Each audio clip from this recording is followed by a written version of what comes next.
Welcome to Inside the Set with SETDECOR. Inside the Set is a series that focuses on the design and decor of stories that excite us and ignite our imaginations, where we get to discuss the collaborations between production designers and set decorators, and hear firsthand accounts of how those works of art came to be, from their inception to ideas on the page through completion, where we sit in the dark and experience them collectively.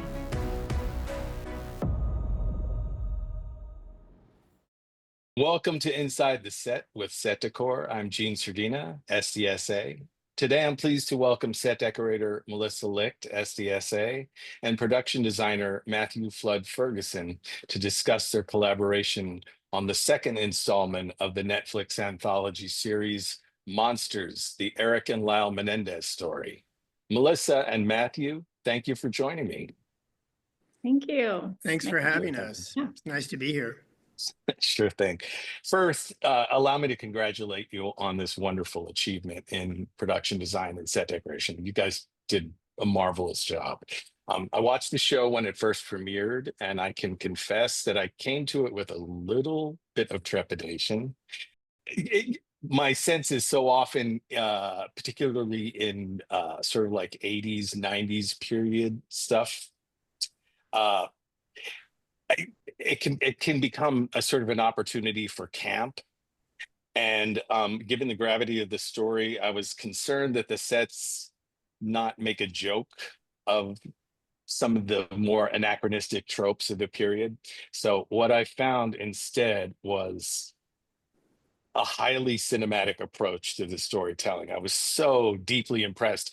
And right away, I was struck by the restraint that was shown, and really the design and the decoration had just kind of a quiet poetry about it that I just so appreciated. So I just wanted to say that up front before we commence with questions about the show. And I felt like it was a really faithful representation of the period, and it was kind of like the gloss of the home of the Menendez family matched with the brutality of the murders. It was just so spot on, and deeply, deeply impressed by it. And so, all my congratulations to you on that fine work.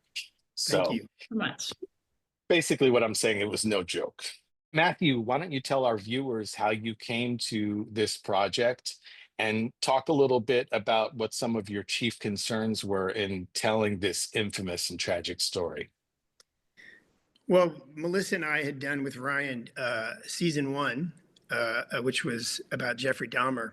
And when Ryan called to ask about doing season 2 about the Menendez brothers, I was like, oh boy, I remember when the crime happened. And when I started doing the research, I realized that I only really remembered Dominic Dunn's version from Vanity Fair. And it opened up a whole new slew of issues in terms of the crime. But, going back to sort of the design and the look, Ryan was pretty clear about wanting it to be bright and Southern California, palm trees, blue skies. And then Melissa and I got together and started working away. What about you, Melissa? How did you feel when you were first approached about the material? Yeah, kind of echoing what you just said, like the 80s are not my favorite. So whenever we are starting a new project, it's always like, what period are we in? What sort of furniture styles are we talking about? And the 80s can be, like you said, a little campy and a little over the top, and it's, a little bit outside of my comfort zone. So just, sort of working on looking at references and just sort of looking at them with a new eye, and what do we like about the 80s, and sort of jumping off from there. My mother-in-law had passed away, and I was in Louisiana, which is where she lived. And her house had been designed sort of in 1984. And when Ryan called, obviously recreating the Menendez home, we would do what we could to do historically accurate. But for the spaces we didn't have a reference for, I sort of was like, well, what is it going to be? And I realized I was on the phone, and I kind of looked around, and I realized, oh, it's all around me. It's my mother-in-law's house. So there was a combination of the real Menendez home, recreating that from images that we had, and then a little bit of a combination of my mother-in-law's kitchen, or Melissa and I would get together and look at reference books and photography books and kind of incorporate those into the design.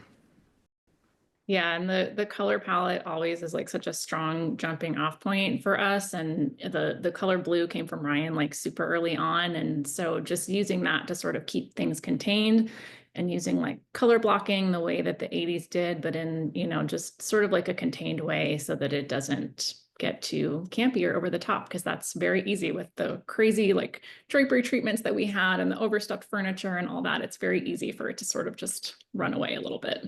Right. You don't want it to be distracting to the story. Yeah. Yeah. It's sort of, you know, you start with the building, the walls, the framing, then comes the drywall and the casing, and then the paint, and then set deck comes in and kind of finishes it out.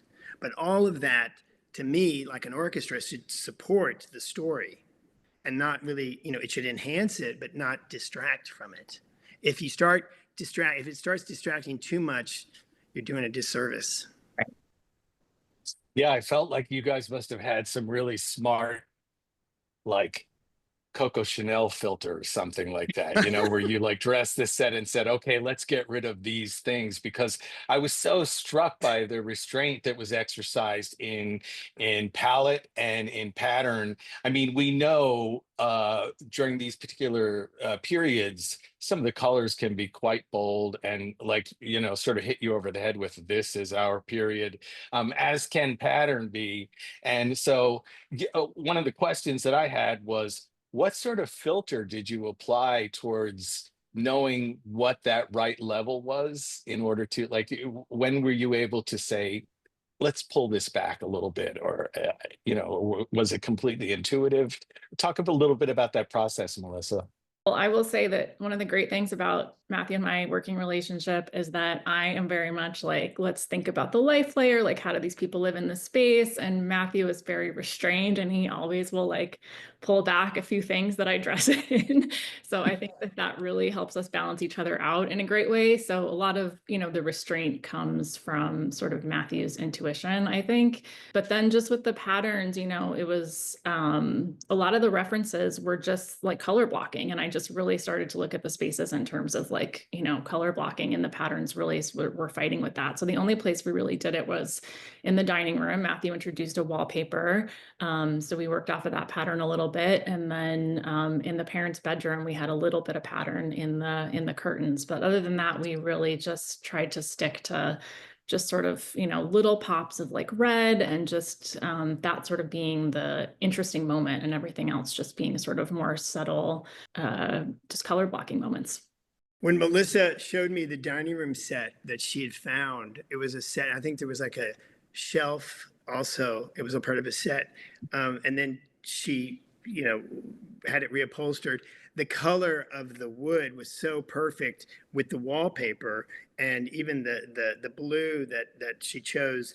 And I'd, you know, done the carpet, that it really worked. And sometimes, and Gene, I'm sure you know this, as you're moving along and you create your parameters, then when things come together sort of fluidly and naturally, it's such a great moment, you know. And so I was super pleased with the dining room set, because I think it really tied it all in.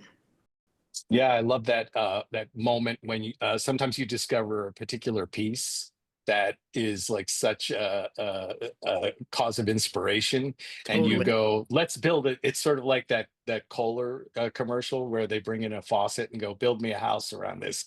And I Yeah. know that like that absolutely happens with set decoration and design, where you have a moment of inspiration and go, this is telling our story, you know, this thing is so perfect. And I feel like you guys must have had a lot of those moments in this job. You know, just very quickly, going back to my mother-in-law's house, there was a guest room upstairs that I used to stay in, and it was all in silver and black and gray. And there were these curtains that were so period. And the woman that had purchased the house, I thought those curtains would be great. And I showed them to Melissa, and I was like, if we can get them shipped from Louisiana, let's go for it. So I called the owner, the new owner, and said, you know, by any chance, are you going to keep those curtains? And she's like, no. So those curtains inspired the design of Eric's bedroom. Yeah. I love stories like that. Yeah.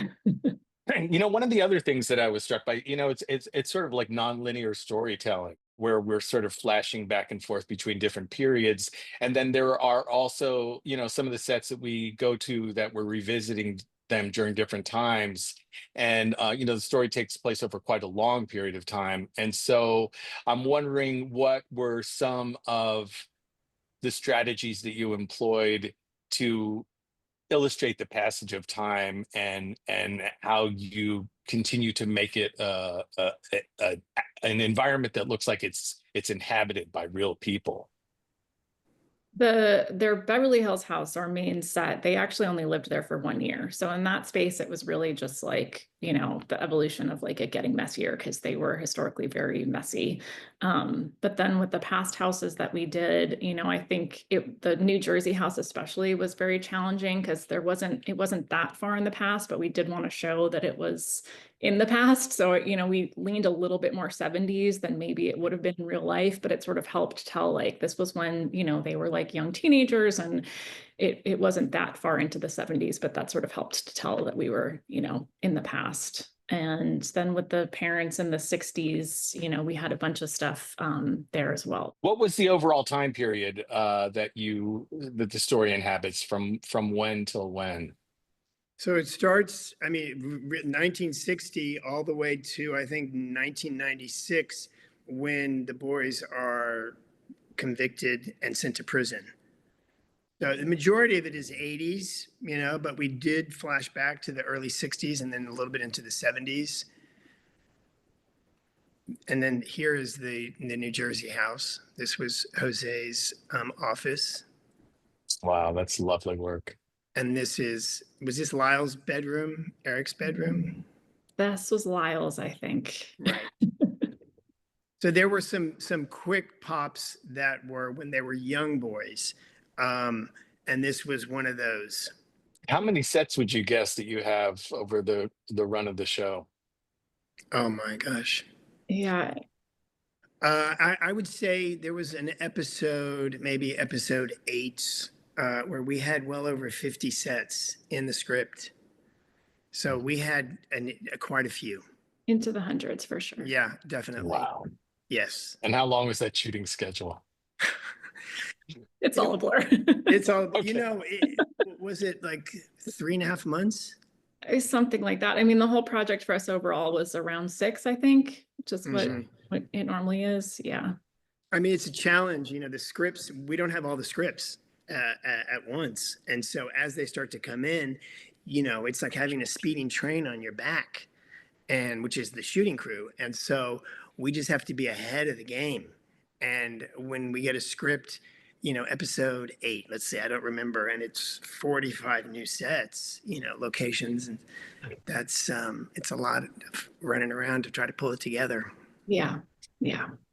I'm sure you guys had moments too, for the viewers. You know, it's very common when we have a location that suddenly a scene needs to be paired with this for reasons of actor availability or something. So it might take place in a completely different environment, in another state somewhere, in a space that has a completely different character to it, and you have to transform another room in the house into something else. I'm guessing there were probably moments like that. Many moments, Many. many. And sometimes I question, you know, actor availability. Were they really not available? Are they saying that? But that would happen when we'd go on location, you know, to make the day, because we would have, you know, the majority of the scenes in this show were very quick beats. So we would have to combine a lot of different scenes to make a day. So for instance, we found a bank. It was an old bank in North Hollywood, and we ended up turning it into 3 different sets. The left side was the adoption agency where Leslie Abrams goes in to see about adopting. The right became the Wilshire Hair Replacement Center, and then the exterior was the Calabasas Police Station. Killing a bunch of birds with one stone, right? Yeah. Well, the architecture lent itself. So there were elements of existing architecture that I liked, that I thought, okay, this could work for that, that could work for that, you know, and we built to it. Yeah. And challenging for me to sort of be in, you know, you're doing all these things at the exact same time. So another example of that was Randy Wright's house, and Judalon's apartment was all in the same house. So you're dressing out a full house as one character, garage and everything, kitchen, living room, dining room, front room. And then the back of the house is a completely separate character, and you're doing it at the exact same time. And, you know, as you know, Jean, like your pickups are the same day, you know, you have to get everything ready all at the same time. And it's just, it becomes challenging. One of the great things that you guys did was I felt like you were able to create these spaces that felt so of the characters that inhabited them. And so I can only imagine the effect that that had on the actors when they entered these spaces. And because I mean, the show is rich with really fascinating, very idiosyncratic characters. And so it must have been a real treat for the actors to walk in and feel like you guys have given me like this rich playground to work in.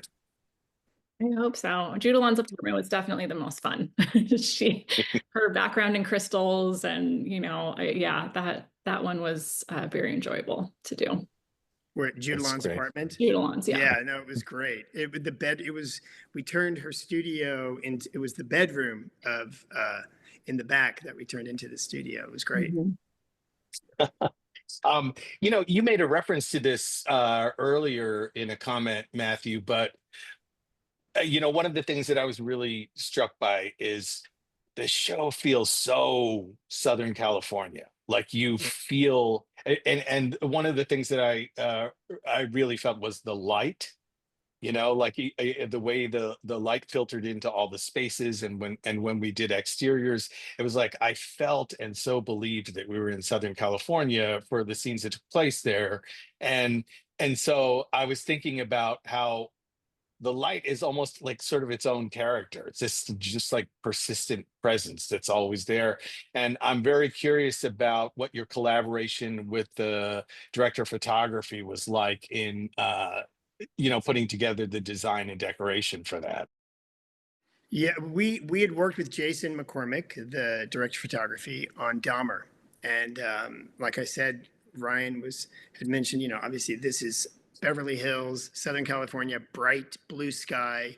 So Jason and I spoke at length about the lighting and his approach, what he was wanting to achieve through light. And then obviously spoke with Melissa.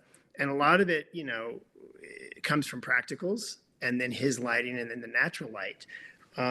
So in terms of practicals, I mean, Melissa, I think Melissa would talk with Jason about, you know, this light gives the light, it goes more out versus down versus up. So there was a lot of conversations about the direction of the light coming from the practicals that were used.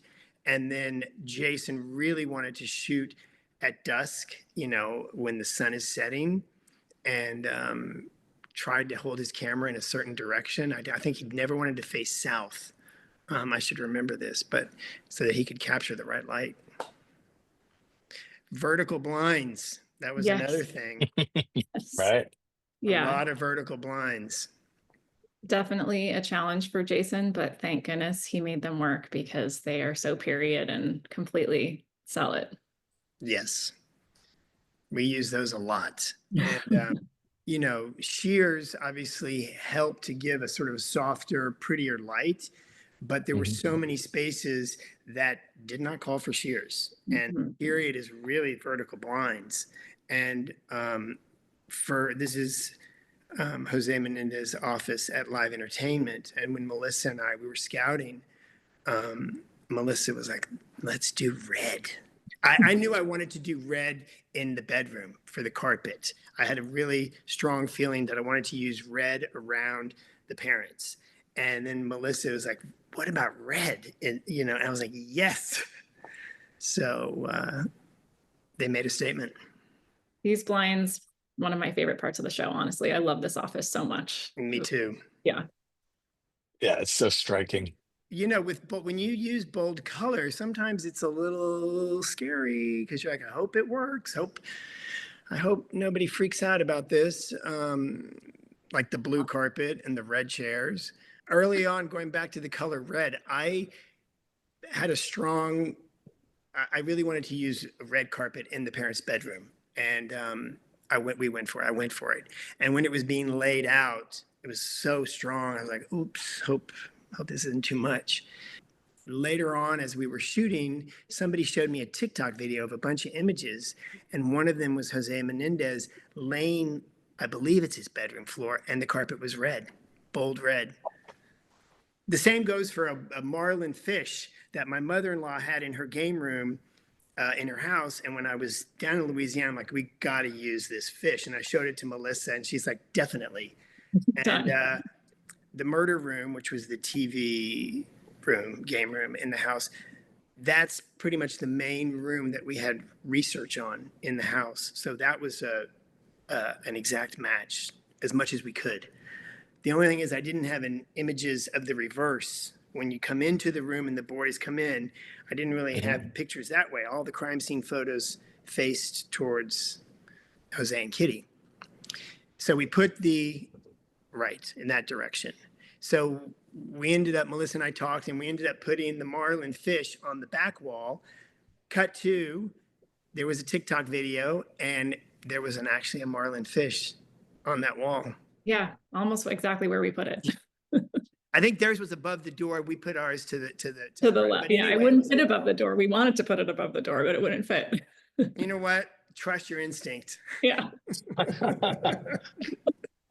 Well, that's actually a really stunning example, because I have to tell you that I was so struck by that particular set that I did my own forensic investigation. I wanted to see how close did they get this. So, and this was when I first watched the show, right? So I went back and I looked at some of the crime scene photos, and I said, wow, this is a really faithful recreation. But one of the things that I'm struck by is it's almost like my impression is you learned from studying those photos, and it sort of informed the way that you would do the rest of the house. Yes. And so that character is consistent throughout. And I really enjoyed the fact that there's not a sort of like showroom perfection to it, you know, it feels very, very real. And bravo to you. It was really, really great that you stuck to that, because sometimes the impulse might be to prettify something or organize the space differently to make for prettier photography or something like that. And I loved that you stuck to the real thing. And so it made those moments, it made the brutality of the moment also be grounded in a very real environment. Well, thank you. What were some moments or details of sets that were just like a special moment for you, or you just really enjoyed this space or this particular corner? I know we all have those, moments on shows, and maybe you can reach back in your mind and go, I was in love with this part of this set. Well, Judalon's apartment for sure, just because the character development was so much fun and it just came together relatively easily as those things can. And just looks wise, I think the like live entertainment, we got to like really just have a little bit of fun with the like curved couch and the crazy blinds. And I really loved the way that one turned out. And then I think like the best surprise for us through the show was like, we first did the Beverly Hills home, and we just, we had the crime scene photos, and we sort of built off of that, as you just said, like to do the rest of the house. And then, as the scripts came on, we went to their Calabasas house, which was where they lived prior to moving into the Beverly Hills house. And the location that Matthew picked, it just turned out that like their furniture fit so perfectly in that house. It was almost as if like you saw the story and the progression that they furnished the Calabasas house and brought this furniture to the Beverly Hills house, where it didn't really fit quite as well. And it sort of always felt a little bit off. Like I knew that those couches were too big for that front room, but I kind of just liked it. But in the room in the Calabasas house, they fit perfectly. So it just sort of helped tell the story. And that just happened completely by accident. No, it was definitely planned. We had a plan the Yeah. whole time. No, yeah, it did. I remember Melissa calling because I really fought for this location because I loved it. I thought it was not an easy location to get to, but we got it. And I remember Melissa calling as she sent pictures. She goes, the furniture works perfectly in this space. And so, like Melissa just said, it is sort of telling the story, but in reverse, because when Jose Menendez uprooted his family from New Jersey, they first moved to Calabasas and then they moved to Beverly Hills, to Elm Drive. For me, I would say Spago, the restaurant, recreating that. And I loved recreating the chateau, the suite at the Chateau Marmont. Spago, there's a couple of scenes with Dominic Dunn having lunch with some lady friends, and Leslie Abramson is there, and they have an interaction. I really wanted to use the location, the old location, which our location team, we went and it's now a commercial production house. One side is, and the other side's a barbershop. And we made a deal and we were able to transform it back into the restaurant. Because I remember when it hung above Tower Records and looked over at the old Carolco building, where Book Soup is. I like that set a lot. And Melissa brought in the wired chairs and had the mauve vinyl cushions made and the 80s artwork. And the other one was the Chateau Marmont, where Dominic Dunn stayed when he was in LA writing for Vanity Fair and covering the crime. Helen Harwell, the supervising art director, and Craig Keller, our art director, and I were able to go scout a suite at the Chateau, and we drew it, measured it, and then recreated that on stage. And including the wraparound balcony outside, and then we had the backing made. We initially had a scene out on the terrace, but they cut it, or I think they brought it inside, but we built it anyway. That was a hard balance between being in the period and then sort of the not really deco, but the sort of Spanish, flavor of the chateau. That was a hard little note to find, but I think we pulled it off. It was sort of a mix of sort of deco, Spanish revival, and then Melissa, I think you had some Biedermeier. The Biedermeier sort of helped bridge everything together. Totally. And that was just happenstance. We just kept finding pieces of the same set randomly. It was first we found the end tables and then we found the dining table, and it was all off of OfferUp and Facebook Marketplace, but we ended up furnishing the whole place with the same style of furniture, just by just looking through OfferUp every single day until we found it all. And then That's the way we do Melissa, it. you reupholstered. You had a lot of it reupholstered. Yeah. And I think there was a moment before you started dressing the set and all the pieces started to come in from the different vendors. And I think you were like, I don't know if this is going to work. But in the end, I think it worked really well. It was a very scary moment. And no, I had to last minute, literally within 12 hours, find new chairs and get them reupholstered. Cause scale is hard when you're doing it on photos and you're just hoping things go together, and it doesn't always work. Sometimes you have to make last minute adjustments, but we made it happen. I'm curious, what were some of the primary sources, particularly artists or photographers or movies, that may be something that you drew inspiration from when you were putting together the look for your job? For me, I mean, I've said this before, when I start a show or a project, I run to the bookstore, the ones that are still standing, and I'll just start perusing books. I have a lot of books of my own, but there is a photographer named Anthony Hernandez, and I came across his book called Rodeo Drive. And it was these candid shots of people sort of on and around Beverly Hills and Rodeo Drive from the 80s. And it was great for color, for architecture, the blue and white striped awnings that hung over Giorgio. So that was a very good reference book for me to have. And then, my mother-in-law's house. All right. But this may sound odd. I grew up in the 80s, or I was in high school in the 80s. So I like the Human League. That album cover just popped into my head. Right. Devo, the red from Devo popped into my head. Tony Basil. You remember the Hey Mickey with the white? So Absolutely. stuff like that just kind of pops into my head. And actually, the Human League, their first album was blue, white, and red. And those colors were really good to kind of start as a source of like, okay, color palette. Los Angeles Magazine, the font of Los Angeles from the 70s and 80s. All those little details, big and small, help to kind of create the world, and the period. And so when you're looking back at those periods, or when I'm looking back, I try to spot them all. Some that don't even seem so obvious, they're just sort of subtle. Yeah.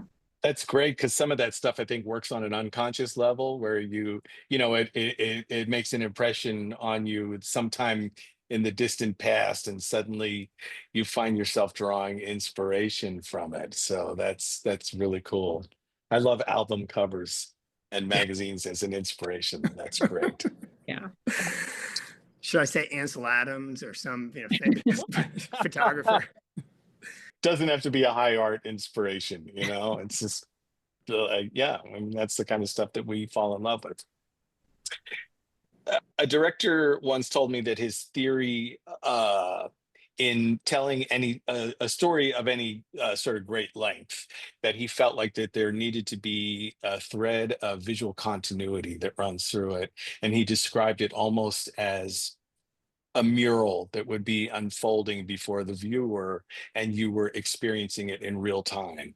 And I was always struck by that. And I sometimes have that experience when I watch films, and I felt that so strongly in your show, where I was like, everything feels connected. I mean, they're very distinct environments with very distinct characteristics to them, and yet they're all of a piece. Like, I feel like they belong in the same world.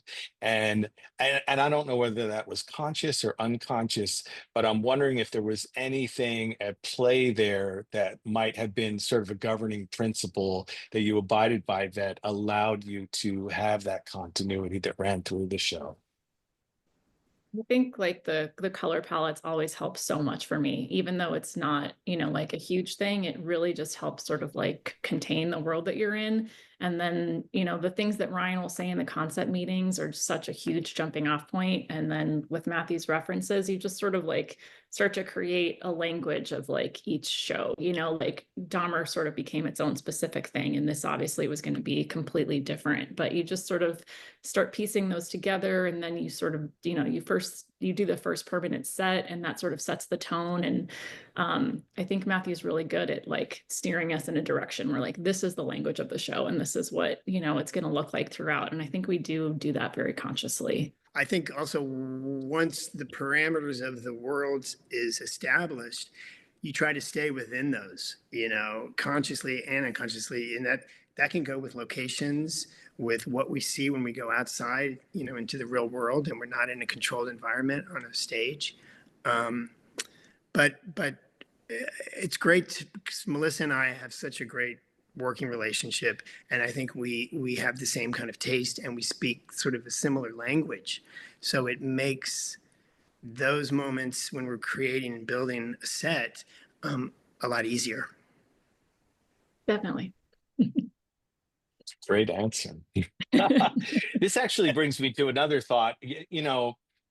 Very impressive costumes and very impressive hand props, I noticed too. And again, those things all were very well integrated into this world. I know from past experiences, and perhaps you've experienced this too, sometimes different departments can sort of be like loose cannons and might begin to develop their own visual palette, and sort of like, and then you go, this prop could never exist in this set. We can't make this work together.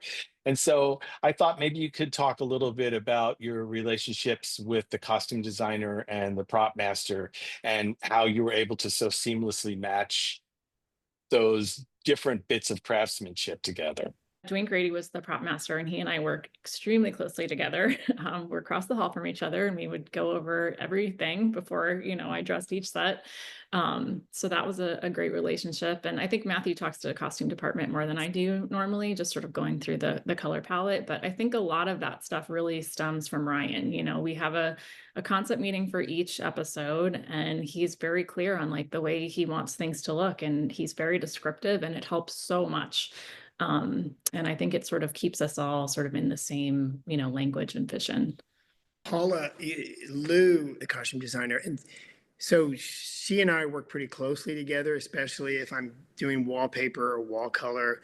I will send pictures to costumes just to let them know what the set's looking like so that there's no surprises. For instance, in the Chateau Marmont, one wall we had accent wallpaper, and it was a blue and gold sort of deco ginkgo leaf. And Paula and I talked a lot about it, and because she was really concerned about Dominic Dunn's tie.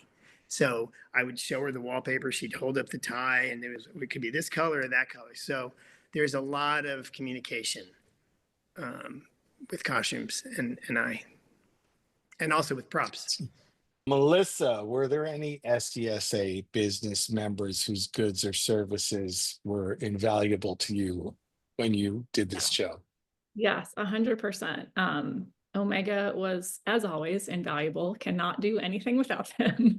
But they, like day one, it was like, okay, what am I going to do about needing 4 or 5, or I don't know how many giant white sectionals that can get bloody, so that was like problem on day one. And, we had to design the couch and figure out who was going to get it built and what the time frame was. And James at Omega just helped me with like every step of that process, and that was fantastic. And they did most of our drapery and all the things that they do that are so wonderful. And I just have to give a shout out to Faux, because I don't know what we were going to do without them. And we had so many offices in this, live entertainment. Every single small in that office was from Faux, and it's just such a loss, and I'm going to miss them so much. We are definitely going to miss them. Yeah, for sure. I don't know what we're going to do without them. Yeah, I mean, this to me is just Regina's drapery, honestly.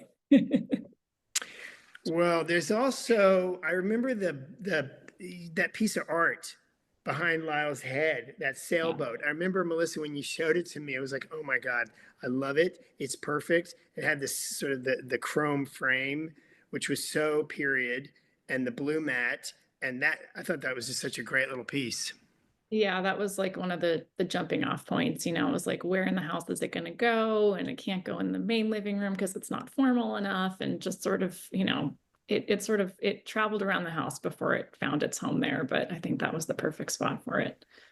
And those sofas, there was a great sort of interior designer named Steve Chase, I believe, and he was in Palm Springs, and he had these very bulbous furniture. And those sofas, although they're not Steve Chase designs, they remind me of his furniture, which is very, to me, I think 80s Palm Springs.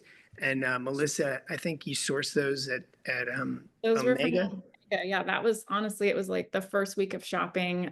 Ashley Rice, one of the buyers, and I were at Omega together, and we were just like, these, tag them now. Yes. They're going in the living room. And just for the viewer, I mean, what it takes to put together a set like this and coordinate it with costumes is, I mean, white sofas, not all directors of photography like for you to use white furniture. So if you're doing that, and then you're having to do contrasting curtains behind and stuff, and then figure out what the costuming is going to be in relief against that, it requires a tremendous amount of collaboration and sort of like figuring out how these things are going to translate visually. And it's so impressive. It's like really thoughtful. And yet I don't find myself thinking about it while I'm watching the scene unfold, because the scene, the writing takes care of itself and the acting takes care of itself. It's wonderful performances. And you guys were just able to create this great world for all of this stuff to exist in. So thank you. Were there any other contributors, craftsmen, artists, consultants who helped guide you along the way as you were putting this project together? We didn't do any like custom artwork for this one. We did a lot of like, we did some licensing of original artwork that I, of course, cannot remember the name of at the moment. Um, but yeah, most of the custom work we did was, you know, like reupholstery and the sofa building and things like that. And your crew, And my crew, obviously. amazing crew. Yes. Let's give a shout out to the crews, Oh, right? Yeah. They're everything. Jefferson They are Murph everything. Yeah. and Regina Henderson, Yes. Draper. Dana is the draper, and she's done every project with me, and she just comes up with all of the period, you know, curtain details that I cannot even imagine. So yeah, she's incredible. I know drapers are like this. It's a particular craft that requires so much skill, and we don't always have the luxury of being able to use a draper on some shows, and it's a full-time job. So I sort of always fight for that position. So good for you for having a master draper, somebody who can really handle that stuff. It's like day one negotiation is the draper on period shows, because there's just no way to do all that. And then it's also just alleviating, you know, like the extra, you know, buyer to do the fabric shopping, and just all of it it's a complete full-time job. Yeah. Yes, it is.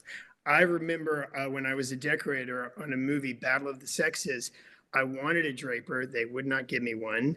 I was not strong enough then to fight for it. And I remember trying to do a radius curve drapery and measure it and try to calculate. At that point, I was like, I'll never do this again without a professional draper, never. So we've been fortunate enough to fight for it. Yeah. And get it. Yeah, well, you kind of need a draper on Ryan Murphy projects. You really do. There's no way around it. Yeah. Yeah. I mean, I think they should be on all projects, but you know, not everybody has the budget to accommodate that. But I mean, it shows the work is so professional. And I mean, the greatest thing about it is every once in a while, you know, you might notice a drape or a window treatment in the movie and think, oh, this is really interesting. But it doesn't detract or distract from the story, and it doesn't become the focal point of the story. So again, that harkens back to the comment I made about the remarkable restraint that you exercised in putting together the pattern and palette of this movie. It's so seamless, and I couldn't be more impressed by it. So bravo to you. Thank you. Thank you. I thought maybe we could put up some images on the screen or a clip or something like that, and you guys can just sort of walk us through something if you have any particular comments. The one take of Eric in the interview room in the prison, that set was the first set we built for the prison when they were at the Los Angeles County Prison. And we weren't sure exactly how it was going to be shot. We didn't know where the table would be placed, where Jason's camera was going to be. So I had to kind of anticipate a bunch of wild walls and swing walls in the space, so that when they did the rehearsal, we finally landed, the table would be in the center, camera would be behind Leslie, and it would be a slow push in. Luckily, there was a wild wall behind, so Jason was able to put his camera outside and then come in. I mean, that instance is remarkable because, like, everyone that I know that's seen the show has a comment about sort of the audacity of doing a scene that's a single take like that, that's a push in from the other end of the room. And it is such a powerful performance, and the whole setting ties in perfectly with it. It's so well done. And I was like, this is like a very remarkable piece of cinema here. You know, this is like really, really top-notch work. And they both did such a good job, I have to say. The performances are really good. And I was there when they started right in the beginning, but then I had to leave. And I think this was done in 2 takes or 3 takes. And obviously we're on Cooper, who played Eric, and you're going in, and you really never see Leslie's face, Ari's face, but you feel her. And it's almost like you do see her face, and she lights the cigarette, and you get a sense. And so I thought it was a very interesting way to capture the scene. Yeah, it was remarkable. Oh, this is Eric's room, bedroom. Yeah. And the reference photos that we had of his real room were really scary. There was like huge, built-in sort of bed with a huge headboard bookcase thing behind it that he had shoved in front of a window. And it was like so layered with trash, honestly. And it was very stressful. So we sort of, did that, but in a pulled back way a little bit. I knew I wanted to get a piece of furniture like that because that's what he really had. And then like Matthew said, the curtains from his mother-in-law, we sort of built that, the color palette off of those. We used them on just 2 windows. We did 2 windows without, and then 2 windows where the curtains were. And then I believe that artist, what is his name? Niemeyer, is that his last name? Very 80s art, playing tennis. Yeah, they were a tennis family. I found that at an antique store in Orange, and just knew we had to use it. And luckily we were able to. That was an interesting sort of dilemma that you're describing, Melissa, where the reference is a piece of furniture or a setting that is maybe a little chaotic looking. And in my own experience, sometimes the problem is that photographically, it's difficult for the viewer to understand what they're being shown. And so you have to interpret it in another way. And I completely understand the direction that you're going in. It was sort of like you scaled it so that you could place this piece of furniture in a room and it would make sense in a photographic way. Yeah. And that's like part of the problem solving that we do. And that was a really spot on way to address the problem. Thank you. And it goes through phases. There were definitely 2 days where I was like, I want to put it in front of a window because that's how he had it. But, the evolution of it is that that's not going to look good or make sense to anybody else. Or people needing the light. Right. Right. I mean, also for viewers, one of the things that has happened with newer technologies that are available in filmmaking is in situations that were once it was a necessity to use all movie lights to illuminate the set, often the use of practical lighting is the primary mode of lighting and exposing the actors. I always joke around with people that in some ways the set decorator becomes like a co-gaffer with the lighting technician. It's like we have to provide these light sources. And so it's an interesting thing that technology allows them to shoot with lower levels of light today, but all of a sudden the onus becomes more on the set dec and art department to figure out what that's going to be. That's not a dig at anybody. It's just a function of technology, I think. It's 100% reality, though. Yes, that is what's now happened. So there is a lot of responsibility, like we were saying earlier, with the practicals that Melissa is providing, relating back to Jason and what he needs to illuminate, the actors or the set. Yeah, it becomes a much more collaborative, like a richer collaboration. Yes. And sort of like a sort of greater building of a relationship between the art department, set decoration, and the camera department, because what we do facilitates their work happening. So the dining room.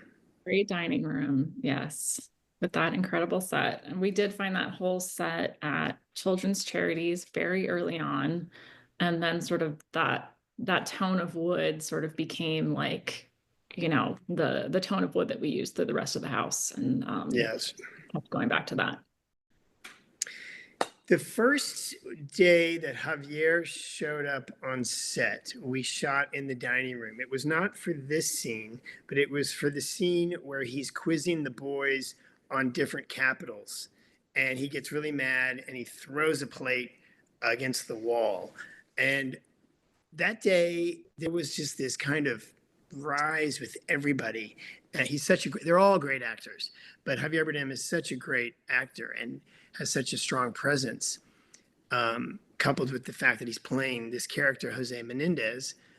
Really kind of just, I don't want to say raise the bar, but there's definitely this moment that you could feel, wow, this is going to be intense.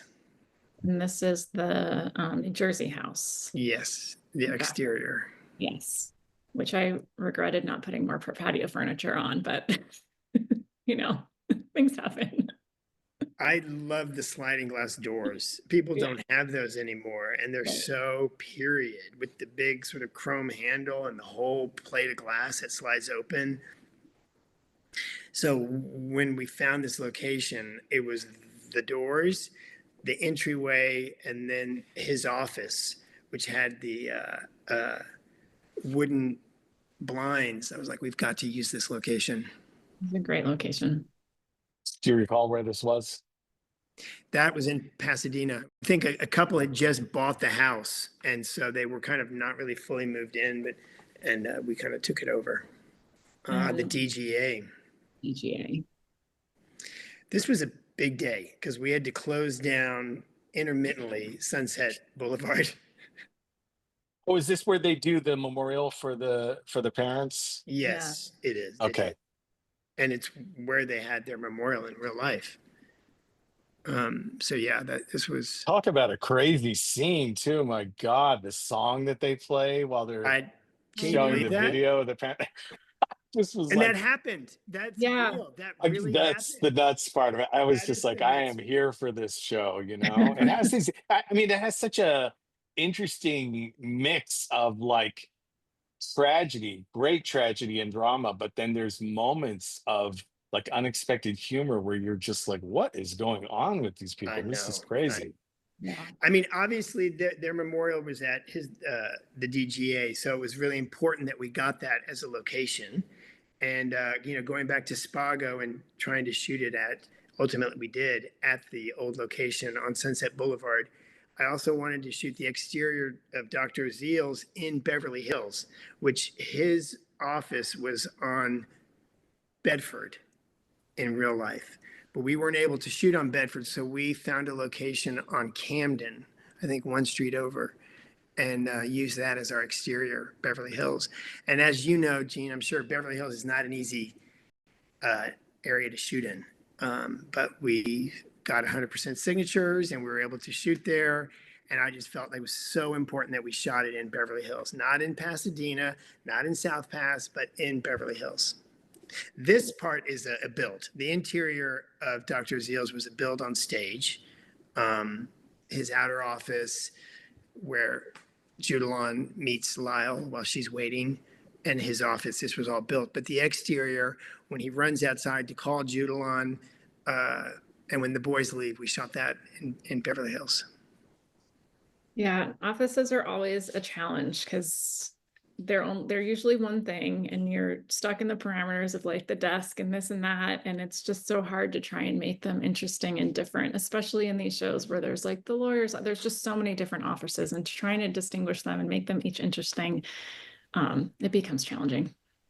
Well, I mean, I was struck by I had that thought when I was looking at this show, and particularly in the psychiatrist's office. I was thinking, such good photography, because they were able to take a very austere environment that in the wrong hands, it could be badly photographed, and you sort of would only be able to contemplate the ugliness of the setting.